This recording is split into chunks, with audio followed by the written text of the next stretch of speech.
Hi, this is Luke Ziff from Crocker Farm Auction. I want to show you this outstanding example of early American stoneware that we'll be selling in our October 26, 2019 stoneware and redware auction.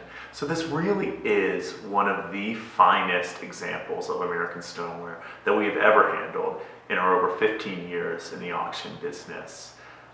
It is a water cooler or a beverage cooler, and if you're aware of great examples of American stoneware, you know that oftentimes, the best examples of American stoneware with the most elaborate decoration that were made to really command attention are beverage coolers.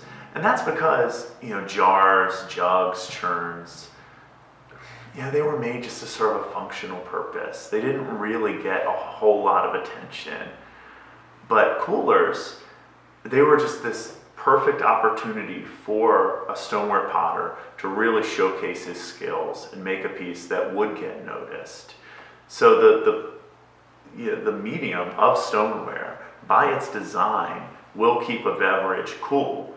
And so, whereas in public places, people really use their fine porcelain. Wealthy individuals use their fine ceramics and silver and glassware. They would have stoneware alongside them because it was the only medium that actually would keep a beverage cool on a warm day. And so you would see, these are called water coolers, but you see them often inscribed with things like beer, wine, brandy, rum, whiskey. And so they were made to hold a beverage in a public place and be used and to really command attention.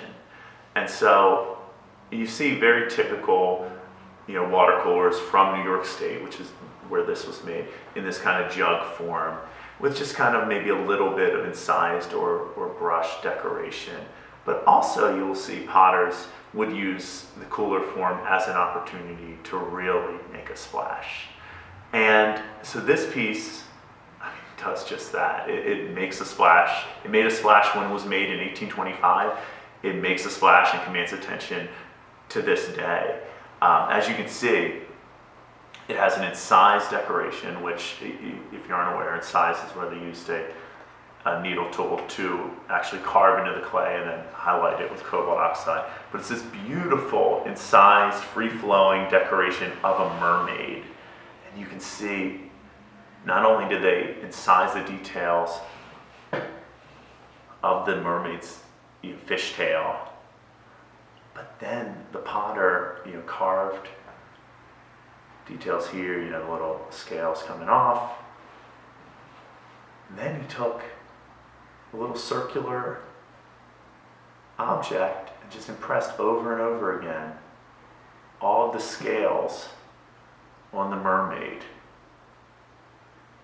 You see her bust, her eye is again impressed, beautiful nose and mouth, ears, and then that free-flowing hair.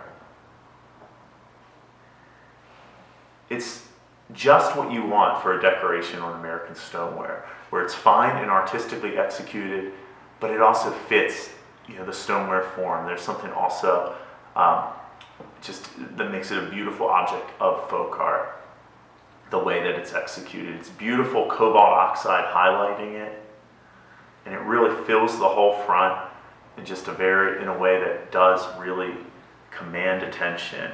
It is one of only 3 representations of mermaids incised in stoneware that we are aware of, and it's by far the best.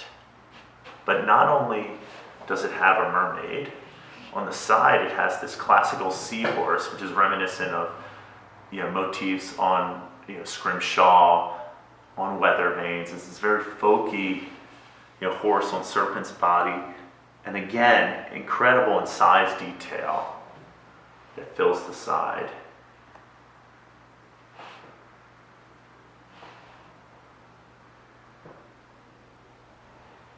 And then on the back,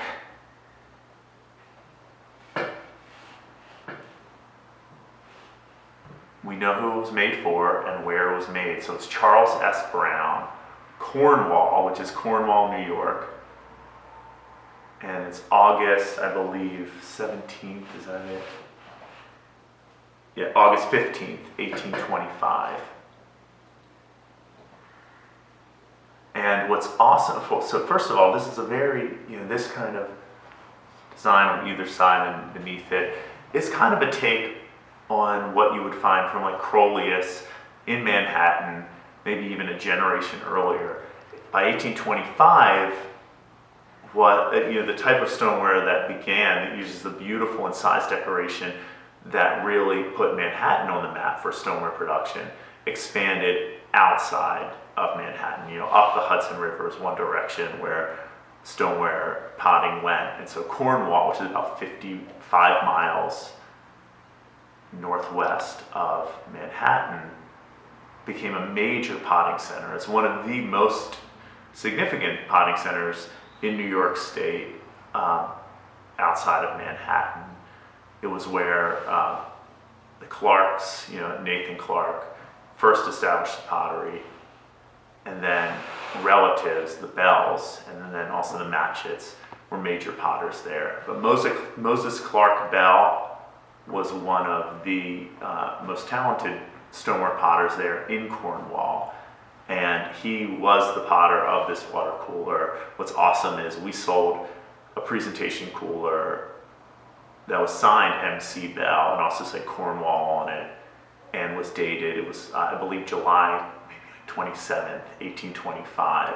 So less than a month before this was made, he made that. And you can see, the C in Cornwall, the whole way Cornwall is written, and the way 1825 is written is identical. So you can match the handwriting and know that Moses Clark Bell is the potter of this water cooler as well.